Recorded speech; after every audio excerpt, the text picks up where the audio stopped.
স্বার্থে কি দুলা ভাইয়ের সামনে মেয়েরা মুখ খুলে আসতে পারে? জি না, মুখ খুলে আসতে পারে না, মুখ ঢেকে প্রয়োজনে কথা বলতে পারে।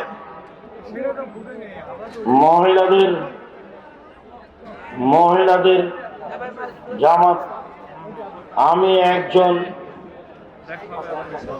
আমি একজন সরকারি চাকরিজীবী। প্রতি বছর শেষে ব্যাংকে আমার টাকা না থাকা সত্ত্বেও 5-6 সুদ আসে। আমি তাহলে এই টাকা কি করব? যা আসে তা নিয়ে ছেলে মেয়েকে বলে রাখতে হবে, অসহায় পুরুষ নারীকে দিয়ে দিতে হবে, খাওয়া হারাম।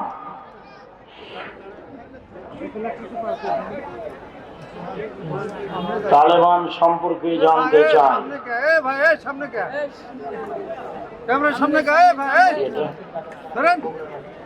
বগুড়ার মাটিতে জামিয়া সালাফের প্রতিষ্ঠান করার কোন পরিকল্পনা আছে? এখানে পাশে কোথায় একটা জমি এক লোক দান করেছে, ইনশাআল্লাহ সেখানে এই বছরই শুরু হবে বলে ভাবছি, দেখি কখন শুরু হয় ইনশাআল্লাহ। আমরা পরিবারের অমতে প্রেম করে বিবাহ করি, বিয়ের 3 বছর পর আমাদের পরিবার মেনে নেই, আমরা পরবর্তীতে আর বিবাহ করি নাই।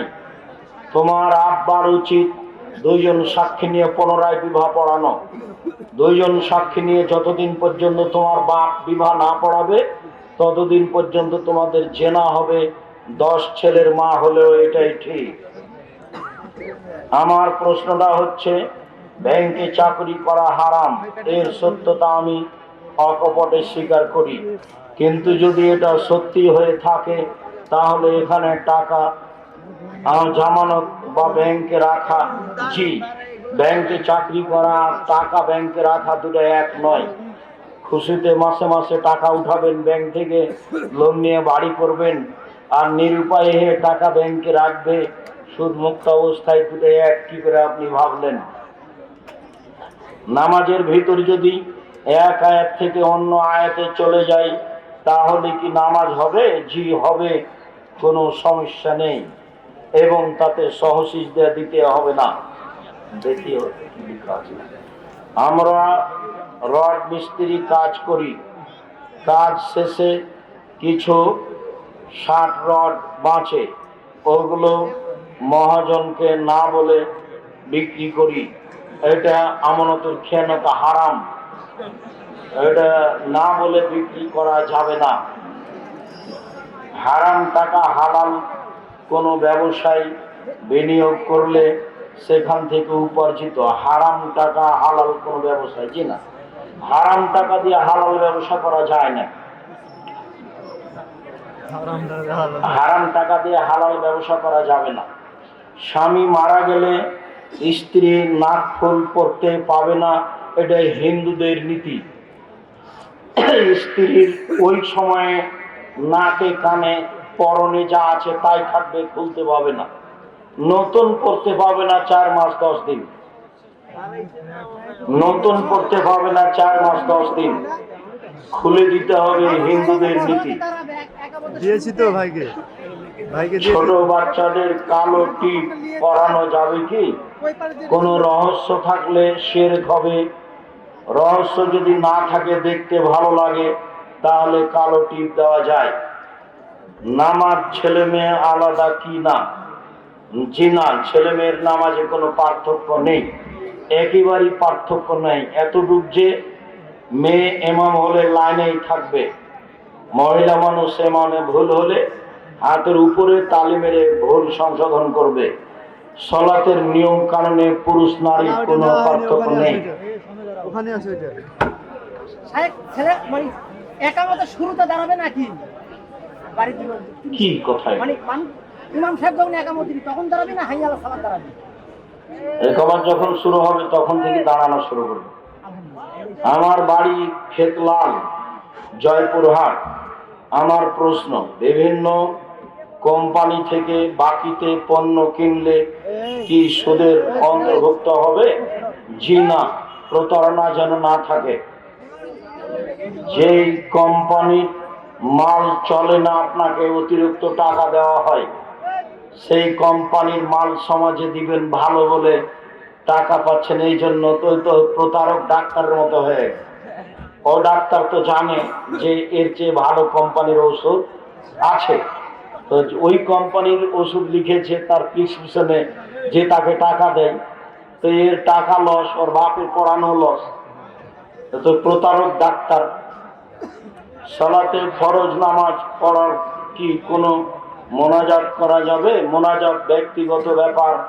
সালাতের পরে সবাই মিলে হাত তুলে দোয়া করলে গুনাহ হবে, যা বিদআত। আজও বগুড়াতে এসব কিছু আছে, আমাকে তো অবাক লাগছে। আজও কি বগুড়ায় এমন কোনো পাড়া আছে যেখানে নামাজের পরে হাত তুলে দেওয়া হয়? তাহলে কি তারা খাঁটি বেদাতি? ওদের এইদিকে উত্তরবঙ্গে না থেকে ওদের বাড়ি করতে হবে এখনো চট্টগ্রাম খাগড়াছড়িতে। না, এরা হলো খাঁটি বেদাতি। খাঁটি বেদাতি উত্তরবঙ্গে থাকবে কি করে? যারা খাঁটি বেদাত করে, যারা খাঁটি শিরক করে, তাদেরকে দক্ষিণবঙ্গে যেতে হবে। বিবাহ করার জন্য কি কি গুণ লাগবে? বিবাহ করার জন্য কি গুণ লাগবে? তুমি ভালো পরহেজগার মেয়ে দেখে বিবাহ করবা, পড়াশোনা করে মানুষ হওয়ার চেষ্টা করবা। তাহাজ্জুদ সালাত 2 মাস পড়বো আর 1 মাস ছাড়বো না, এই নীতি না যায়। পড়তেই হবে, কম হলেও। বই পুস্তক আমার হাতের বামে রয়েছে। পায়খানায় বা গোসলখানায় সালাম বা আজানের উত্তর বা দোয়াগুলি পড়া যাবে কি? যে টয়লেটে পায়খানায় বসে গিয়ে যদি মনে পড়ে যে আমি দোয়া পড়িনি, তাহলে পড়তে পারবেন বিসমিল্লাহির রহমানির রহিম, আউযু বিকা মিনাল খুবুসি ওয়াল খাবাইস। বসার পর থেকে নিয়ে গোফরা নাকা পর্যন্ত কিছু বলা যাবে না। উঠে ওই টয়লেটে বিসমিল্লাহ বলে ওযু শুরু করতে পারবেন।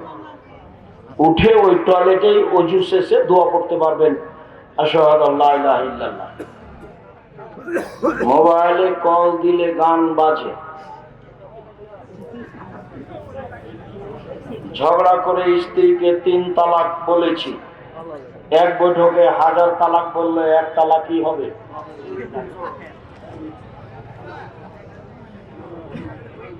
আমরাও চলে এসেছি কাছে, দেও কিছু যে একটু পড়ে দেখো। মামার সাথে ভাগ্নির বিবাহ কি জায়েজ?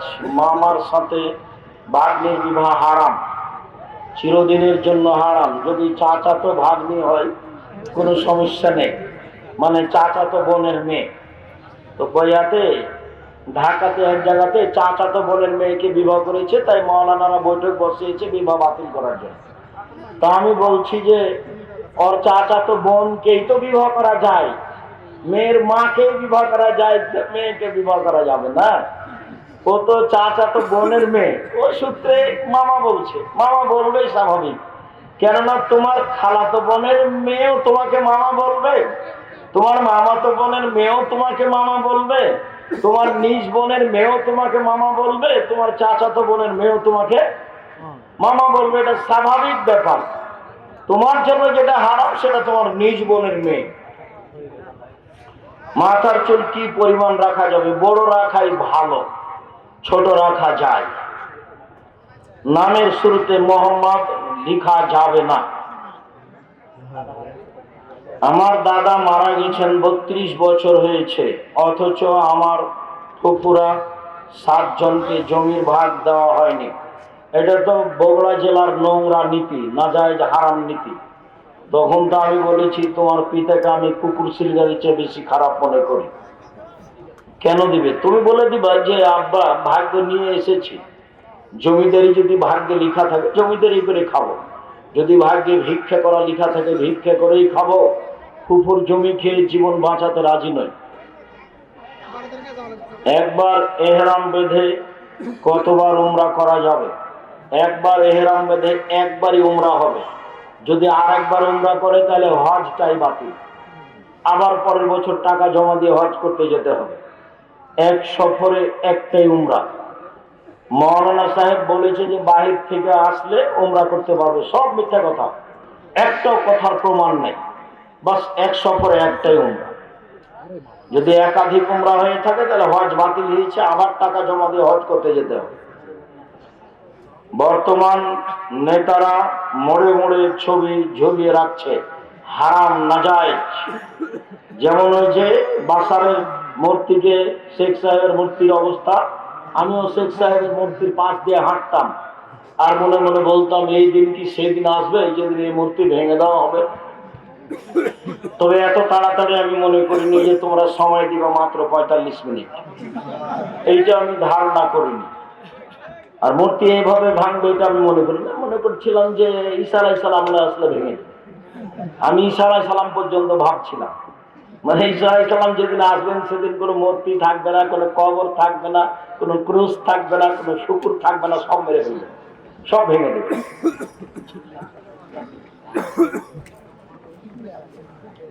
তাবলীগ করা যাবে না যাবে, তাবলীগের প্রচার মাধ্যম প্রায় 60% মিথ্যা।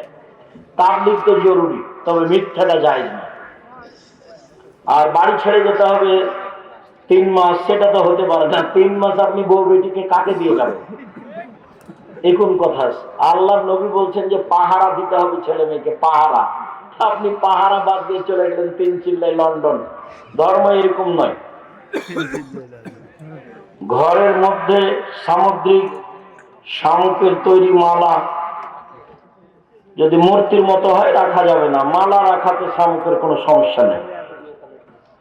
অনলাইনে বিয়ে পড়ানো কি জায়েজ?